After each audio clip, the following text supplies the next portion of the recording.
एक सुहानी सुबह शहर की सब्जी मंडी में भीड़ धीरे धीरे जाग रही थी। धुले पत्तों की खुशबू, टोकरी में खनकती लोहे की बाटें और सब्जियों पर टिकती निगाहों की छोटी छोटी सौदेबाजियां। उसी भीड़ में एक साधारण सूती साड़ी, सिर पर पल्लू और चेहरे पर शांत आत्मविश्वास लिए एक महिला चुपचाप मंडी के भीतर चली आई। वह थी जिलाधिकारी अनन्या राठौर, जो बिना किसी औपचारिक काफिले के शहर की नब्ज समझने आई थी। अनन्या ने किसी को अपना परिचय नहीं दिया। वह बस लोगों की भाषा, उनके लहजे और दिक्कतों को अपनी आंखों से पढ़ना चाहती थी। ठेलों की कतार के बीच उसे एक छोटा सा ठेला दिखा, जहां 28 से 29 बरस की रेशमा माथे पर पसीने की महीन रेखाएं ली लौकी भिंडी सजा रही थी। अनन्या ने मुस्कुराकर पूछा, आज ककड़ी कितने की दी?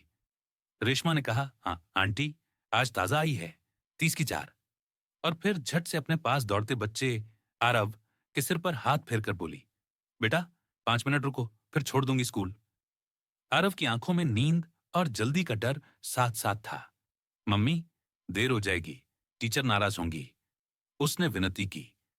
अनन्या ने हल्की भरोसेमंद आवाज में कहा, तुम बच्चे को छोड़ाओ, ये ठेला मैं देख लूंगी। रेशमा ने पहले हिचकिचाहट की, फिर अनन्या की आंखों का विश्वास पढ़कर आरव का हाथ थामा और चल दी। अनन्या ठेले के पीछे खड़ी थी, तौल तराजू और धैर्य के साथ। तभी एक काली मोटरसाइकिल का शोर ठहरे पानी में पत्थर की तरह आया और पास में थम गया। बाइक से उतरा आपराधिक नजर वाला इंस्पेक्टर विराज सिंह, ड्यूटी की वर्दी में, मगर आंखों में एक आदतन हुकूमत का गुरूर। उसने घूरते हुए पूछा, अरे आज नहीं चेहरा, रेशमा कहाँ है? फिर बिना इंतजार किए बोला, चल जल्दी कर, 1 किलो टमाटर, आधा किलो परवल और धनिया मिर्च भी डाल। अनन्या ने तौल दिया, थैला बढ़ाया और शांत स्वर में कहा, कुल 32 रुपए। इंस्पेक्टर ने आधी मुस्कान आधा तिरस्कार फेंका। किस बात के? यहां हमारा महीना चलता है, समझी? और बिना पैसे दिए मुड़ने लगा। अनन्या की आवाज अब ठंडी नहीं, कानून की सिमत की थी। ये ठेला किसी का महीना नहीं, किसी की रोटी है, पैसे दीजिए। भीड़ की सांसें थम सी गईं। विराज की पेशानी तन गई। बहुत बोलने लगी, तुम लोग समझती क्या हो खुद को? उसने झटके में थैला खींचा, कंधे से टकराया और धकिया कर निकलने लगा। अनन्या का हाथ तराजू पर था, मगर आवाज तराजू के पालों से भारी। धकियाया मत कीजिए, यह जगह बाजार है, जंगल नहीं, कृपया पैसे दीजिए। वही था कि विराज का अहम फट पड़ा। उसने धक्का और जोर से दिया और थैले के साथ थोड़ी सब्जियां सड़क पर बिखेर दी। आसपास 3 लोगों ने देखा, मगर आंखें नीची कर लीं। रेशमा लौट आई, आरव की उंगली थामे और बिखरी भिंडी देखकर ठिठक गई। इंस्पेक्टर ने उसे देखकर ठंडी हंसी छोड़ी। तुम्हारे लिए रोज का नियम है, याद रखना। रेशमा की आंखों में डर और गुस्सा तैर गया, मगर होंठ सिल गए। अनन्या ने सिर्फ इतना कहा, कल आना और हिम्मत साथ लेकर आना। अगले दिन धूप अभी पकी नहीं थी कि उसी ठेले पर वही सजावट थी, पर ठेले के पीछे वही महिला एक अलग देह भाषा में खड़ी थी। साधारण सी साड़ी, मगर आंखों में नाप तोल नहीं, निर्णय था। विराज फिर आया और आज उसके साथ थाने का मुंशी अर्पित भी था, जो हमेशा उसे साहब साहिब में ढोता रहता। विराज ने बिना देखे कहा, वही देना रोज वाला, और थैला उठाकर पलटा। अनन्या ने सधी आवाज में कहा, 30 रुपए। विराज रुककर उसे ऊपर नीचे देखने लगा। कान में रुई भरी है क्या? समझ नहीं आता यहां कैसे काम होता है? अब अनन्या का धैर्य शब्द बना, यहां काम ऐसे होगा, तौला जाएगा, दिया जाएगा और कीमत चुकाई जाएगी। विराज ने झटके में थैला छोड़ा, करीब आया और धमकाकर बोला, नाम क्या है तेरा? किधर का गुंडा है तेरा? भीड़ अब सिमटकर गोल हो गई, जैसे एक खामोश अदालत बन गई हो। अनन्या ने आंखें तरेरी नहीं, बस एक कदम पीछे हटकर कहा, नाम पूछने का अधिकार है, पर कीमत न देने का नहीं। विराज ने बाह थामी, दर्द की रेखा अनन्या की उंगलियों तक दौड़ी, पर उसने हाथ छुड़ाकर साफ कहा, कानून की वर्दी पर हाथ नहीं, कानून पर भरोसा रखिए। अर्पित ने बीच बचाव का ढोंग किया, साहब चलिए देर हो रही। विराज बाइक स्टार्ट कर चला गया, हवा में धूल और धमकी छोड़ता हुआ। उस शाम थाने के वरांडे में पंखे की कर्कश आवाज, धूल भरी फाइलें और अर्दली की सुस्त चाल के बीच एक महिला आई, पीले सलवार सूट में, चेहरे पर थकान नहीं, तय कदम। जनरल डायरी में दर्ज कराइए, बाजार में एक इंस्पेक्टर द्वारा अभद्रता और वसूली की कोशिश, उसने डेस्क पर बैठे अर्पित से कहा।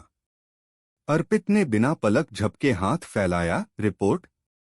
फीस लगेगी 10,000 से कम में बात नहीं बनती। महिला की आंखें एक क्षण के लिए बुझी नहीं, दहकी, रिपोर्ट मुफ्त है, संविधान में लिखा है।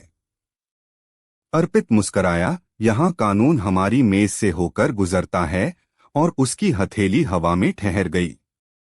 महिला ने अपनी पर्स से 10 रुपए का नोट निकाला, मेज पर रखा और बोली, यही फीस है, कलम चलाइए। अर्पित का चेहरा तमतमा उठा, कौन है तू? महिला ने कोई उत्तर नहीं दिया, थाने से बाहर चली गई, जैसे आना भर काफी रहा हो। सुबह शहर के पोस्टरों से बड़ा एक दृश्य थाने के गेट पर थम गया, सरकारी गाड़ी, कंधों पर बैज, और बीच में वही महिला, अब जिलाधिकारी अनन्या राठौर, आधिकारिक पहचान पत्र के साथ, सीधे हॉल में दाखिल हुई। थाना प्रभारी करण चौधरी और इंस्पेक्टर विराज सामने आ खड़े हुए। बीती शाम का पीला सलवार सूट उनकी याद में एक तेज चिंगारी की तरह कौंधा। अनन्या ने शांत मगर स्पष्ट स्वर में कहा, कल बाजार में जो हुआ वह कानून की हिफाजत नहीं, कानून का अपमान था। कमरे का पंखा अब भी उसी गति से घूम रहा था, पर दीवार पर लगी घड़ी की सेकंड सुई जैसे तेज चलने लगी थी। अनन्या ने अर्पित की ओर देखा, रिपोर्ट की फीस कितना? अर्पित के होंठ सूख गए। फिर उसने विराज की ओर मुड़ी, किसी ठेले की रोटी पर महीना लिखने की इजाजत किसने दी? करण की आवाज फंसकर निकली, मैडम, गलतफहमी। अनन्या ने पहचान पत्र मेज पर रखा, गलतफहमी नहीं, आदत है, और आदतें बदलनी पड़ती हैं।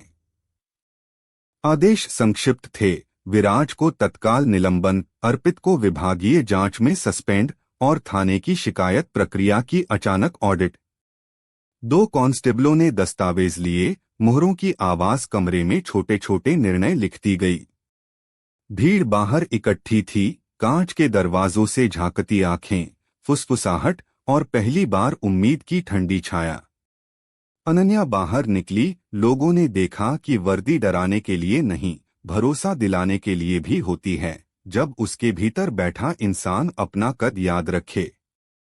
अनन्या ने वहां रुककर कोई लंबा भाषण नहीं दिया, बस इतना कहा, किसी भी शिकायत के लिए सीधे जनसुनवाई कक्ष में पहुंचिए, नाम से नहीं, काम से न्याय होगा। दिन बीते, मंडी में रेशमा के ठेले पर अब ग्राहक कीमत पूछते, पैसे देते, और मुस्कुराकर आगे बढ़ते। आरव अपना छोटा सा बैग पहनकर रोज समय पर स्कूल जाता। वह जान चुका था कि उसकी मां के ठेले की कमाई अब किसी की मुट्ठी पर नहीं टिकी। थाने में दीवार पर नई सूचना चस्पा हुई, रिपोर्ट दर्ज न करना दंडनीय अपराध है, और डेस्क पर बैठा नया मुंशी हर नागरिक की बात पहले कागज पर, फिर कंप्यूटर पर उतारता, बिना किसी फीस के। कभी कभी दूर से कोई बाइक की गड़गड़ाहट आती, लोग पलटकर देखते, फिर अपने अपने काम में लग जाते, क्योंकि डर धीरे धीरे शहर से अपना अड्डा समेट रहा था। एक शाम रेशमा ने ठेले पर कागज पर चमकती लाल मूली रखते हुए अनन्या को आते देखा। वह आज औपचारिक कपड़ों में नहीं थी, बस एक साधारण सलवार कुर्ते में। रेशमा ने मुस्कुराकर कहा, मैडम, ककड़ी आज भी ताज़ा है, पर कीमत वही है, और दोनों हंस पड़ी। अनन्या ने बिना भावुकता के भी भाव समझाने वाले स्वर में कहा, रोटी की कीमत वही रहनी चाहिए, चाहे सामने वर्दी हो या वैभव। रेशमा ने तराजू की कांटी पर अंगुली रखकर संतुलन देखा और बोली, अब कांटी बराबर रहती है, और यही शहर की सबसे बड़ी खबर थी। कहानी का सार यह नहीं कि गलत लोग रो पड़े तो व्यवस्था सुधर गई, सार यह है कि एक दिन किसी ने ना कहा, और उस नामे कानून की पूरी किताब खड़ी हो गई। हिम्मत और ईमानदारी दोनों दिखाई नहीं देती, पर जब वे काम करती हैं तो ठेले से लेकर थाने तक हर जगह तराजू बराबर हो जाता है। और यही नागरिकता की असली आवाज है, जो डर को आदत नहीं बनने देती।